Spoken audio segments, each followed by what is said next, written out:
Hi, Tommy. How are you Hi, today? I'm doing good. Very good. Thank you so much for joining me again in participating in this journey that we're on to educate people about blood sugar and blood health in general. And how important the health of our blood is. Okay. So today we're going to talk about both insulin and glucose. Insulin is a hormone that the pancreas secretes with the help of its beta cells.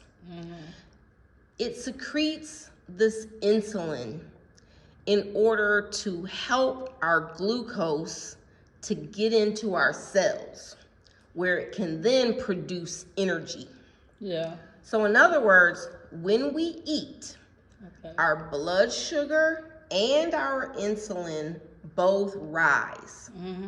If we eat things that are high in fat, high in protein, and high in fiber, then the blood sugar and the insulin, they rise gently, very gently, where we feel good and we function good. When we eat simple carbohydrates, which are also known as processed foods, such as donuts, cakes, pies, all of those negative foods that are convenient, they're cheap, and they're addicting. They taste good. And they taste good, exactly.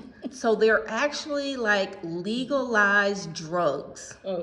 Because they work on our brain just like any other drug.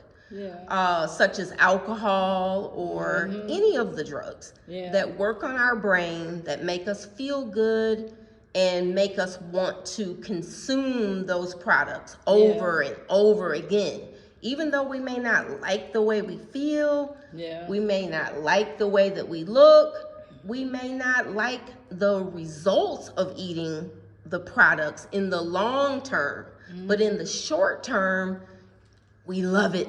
The palate loves it, and we keep thinking about it, and we can't wait to get our next hit, right? So those are the foods that damage our blood. Okay, so with insulin, there's something called insulin resistance. And insulin resistance is a condition that precedes the development of diabetes. Insulin resistance is where our cells don't want to receive the insulin. They don't want to receive the glucose. What causes insulin resistance is when the cells are full. So I want you to take that bottle of water there. And I want you to pour some of the water into that container in the center of that bowl. Wait a minute. Yep. Oh, yeah. Yeah, so hold that. Yep, hold that one and pour some in. So keep your hand just like that. So we have eaten the right foods. High fat, high protein, and high fiber. And when we do that, the insulin and the glucose, they rise, and the cells receive, go ahead and pour, they receive the glucose right in there, nice and gently. Yes, no problem. Okay, stop right there. Now, we do some exercise. Let's say we do some jumping jacks, we do some lunging, we do some pushing of weights. We exercise our muscles. When we exercise our muscles, we use the fuel, and the fuel goes down. Okay? So then when we eat or drink again, pour again for me, the cells continue to receive the glucose because now there's a deficit because we're using the muscle, right? Now, stop right there. Okay. So I want you to think about this like a gas tank. When we fill our gas tank in our cars, the fuel is used if we use the car. Yeah. But if we go home and we park the car and we don't use the fuel stays full, right? Yeah. Okay. The next picture I want you to think about is at the gas station when you're pumping the gas into the car. At a certain point, the gas tank is full, Yeah. right? So if you keep pushing the lever to try to force more gas in, what's going to happen? It's going to start to spill over. Yeah. Right? Yeah. It's going to start to spill over. So when we eat too much and when we eat too frequently, our cells say, hey, I'm full. I don't need any more glucose. So when we try to pour more, go ahead and pour in, when we try to pour more glucose into our cells, what happens? Keep going. Yep, keep going. Let it overflow. Let it overflow. Let it overflow. That's what happens to our blood. Our blood winds up receiving and maintaining insulin and glucose in the blood because the cells can't receive any more glucose because there's not a deficit. Okay?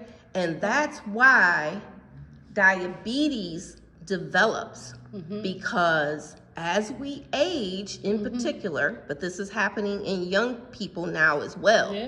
But when you and I were growing up, let's say, we were outside playing. We had gym class Monday through Friday, and we were using our muscles. So therefore, we were utilizing glucose. So whenever we ate, then our cells were receptive to receiving more glucose. But as we age and we're sitting, We don't do that. we don't do that. We don't exercise our muscles. Exactly. And as we live more sedentary and really more boredom sets in. And as we are sitting watching TV or we're sitting riding in the car and we're snacking. And then the business system tells us that eating is fun.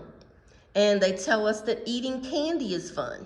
And they tell us that every time we go to a movie, we need to pair the movie with popcorn and pop. So they give us all of these associations that help them to sell more food and more sugary beverages. And we're sitting watching the movie. We're sitting watching the television program. We're sitting driving back and forth. We're not walking. And so it puts us in a situation where we develop the diabetes. Okay? So what we recommend that everyone do is, number one, to exercise your thighs several times throughout each day. The reason for this is the thighs are the largest muscle group in the body. And because they have the greatest number of muscles, when they're exercised, they're going to give you the greatest amount of glucose utilization. All right? We also, absolutely. We also recommend that everyone get a fasting insulin test because your A1C and your blood sugar can be normal while your insulin is high. And if that's the case, you're on the pathway to developing the high blood sugar. Because if the pancreas is working hard, trying to pump out the insulin to help your body to lower the blood sugar. Eventually, that's going to develop into disease. So, fasting insulin tests are inexpensive. They cost usually anywhere from $15 to $20. Oh. If you ask your doctor to run a fasting insulin test, he or she will probably be amenable to that. Okay. If they are not, then you also can access a direct-to-consumer test online. There are lots of different entities that are providing these tests online, direct to your home. They'll draw the blood and send it off to the lab for you. A phlebotomist will come to your home, take the blood. Some of them are mail, where you do the lancet and take the blood and send it in. But you have access to getting a fasting insulin test. And the value that you're looking for is less than 5, optimally 2 or less. A nice low insulin level says that your eating style is gentle on your body, gentle on your pancreas. And if that value is low, then you know that your eating style is healthy for that system that we're talking about. If that value is high, then you want to eat less often.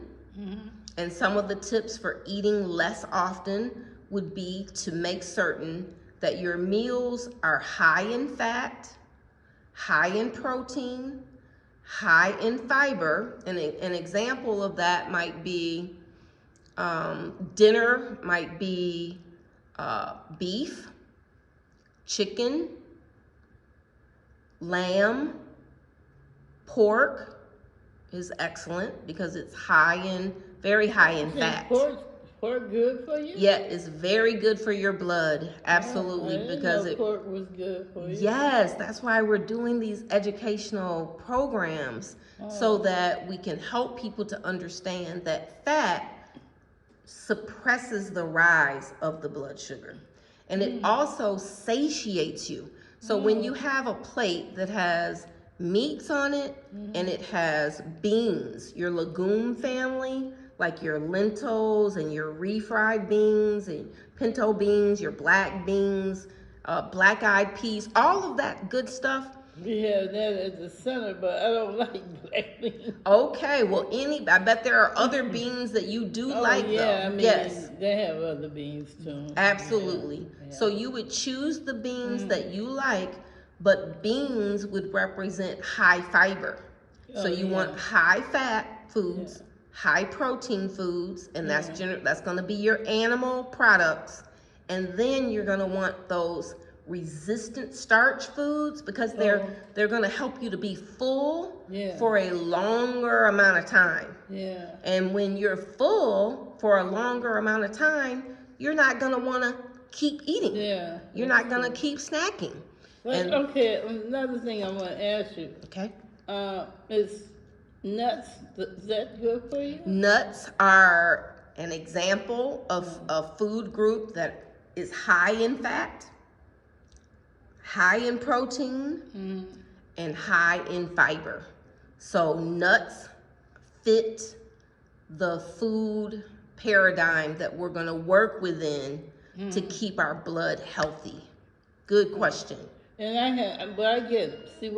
get mom's meal, and so they always put little bags of nuts in my box like this. Okay.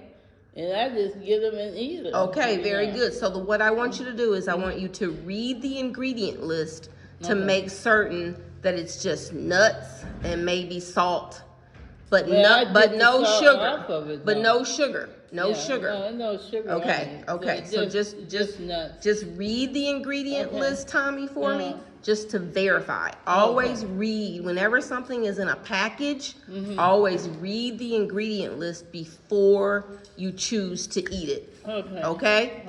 All right, guys, thank you so much for tuning in to Shawn Watson Davis TV. Please like, comment, and share this video and get this information way out there. Remember to request that fasting insulin test and manage the health of your blood, because your blood matters to everything else. Your vision, your blood pressure, your pain, everything, your memory, the dementia, the Alzheimer's, all of that is connected to the health of your blood. Bye now. Bye. Bye. Thank you, Tommy. Oh, you're welcome.